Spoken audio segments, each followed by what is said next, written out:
I still remember the call. I was standing in a crowded square in Lisbon, handing out blankets to strangers when my stepfather's name flashed on my screen. His voice was slurred, arrogant, half-drunk on desperation. "I've sold your mountain cabin," he said. A pause, then the sneer in his throat. "To settle me gambling debts. It's for the greater good, mine." I pressed the phone harder against my ear. I didn't shout, didn't curse, just breathed slow and steady. "Hope it works out," I told him. "Calm, too calm," he laughed. He thought he'd broken me. But what he didn't understand was this.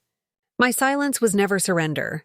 It was the opening note of a requiem he'd already begun composing for himself. When my mother first introduced him, I wanted to believe he was different. A man who could fill the hollow silence my father left behind. He was charming in that manufactured way gamblers are. Smiles sharp enough to cut, words sweet enough to rot. He called me son with a confidence that felt unearned. I played along. My mother deserved some happiness, but I kept the cabin hidden from him at first. That cabin wasn't just wood and stone. It was my father's legacy. He built it with his own hands, one log at a time. Every summer, we split firewood, fished the lake, carved our initials into beams that still carried the smell of resin and smoke. It was ours, a fortress against the world. Eventually, I told my stepfather about it. Trust was my mistake. He saw it as property. I saw it as blood. Even before the call, I'd noticed his habits changing.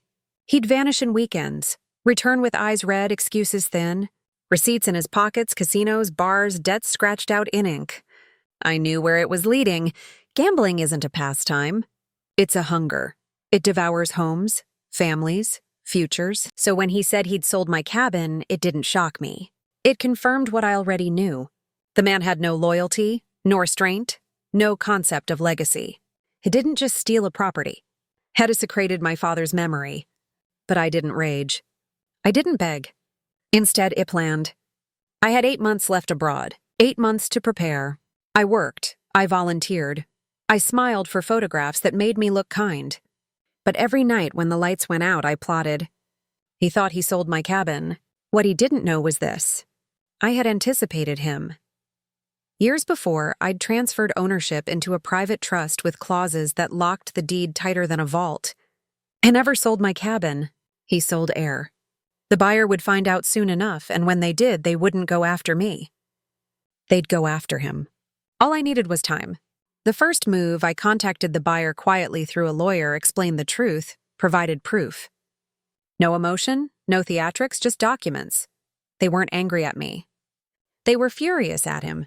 The second move, I spoke to my mother. Careful words, gentle truths. I didn't tell her everything, just enough. She began noticing Thales, the missing money, the late night calls. Seeds of doubt I didn't need to water. The third move, I traced his debts. People he owed weren't patient men. They didn't threaten with words. They threatened with shadows. I didn't intervene. I just stepped aside and let them see the opening he'd given them.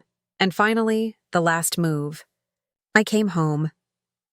He was waiting in my mother's living room when I arrived, thin, twitchy sweat clinging to his temples. He looked smaller, not physically, spiritually. You knew? He stammered, as if realizing for the first time that I hadn't been fooled. I didn't sit, didn't smile, just looked at him the way a judge looks at a guilty man before passing sentence. "The cabin," he said. "It wasn't really yours to sell," I finished. My voice was ice. "You tried to trade a ghost for cash. Now the men you know it too. They're not forgiving." His face drained.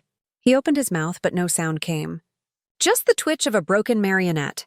My mother stepped in then, her hand trembling but firm as she placed divorce papers on the table. My signature already inked on the witness line. She didn't look at him. She looked at me. For the first time in years, I saw clarity in her eyes. "Pack your things," she told him. Her voice cracked, but it held. "You don't belong here." He turned to me, searching for pity. But I had none left to give. "You called me son," I said quietly. "But you were never a father, just a placeholder. And now someone else has taken your place." He blinked, confused. Then realization dawned. He saw the way my mother stood closer to me, the way the house no longer answered to his presence. He wasn't the man of this family. He never had been.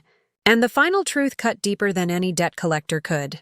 He wasn't even missed. He left that night, crawling, begging, clinging to scraps of pride. The men he owed found him soon after. I didn't need to follow.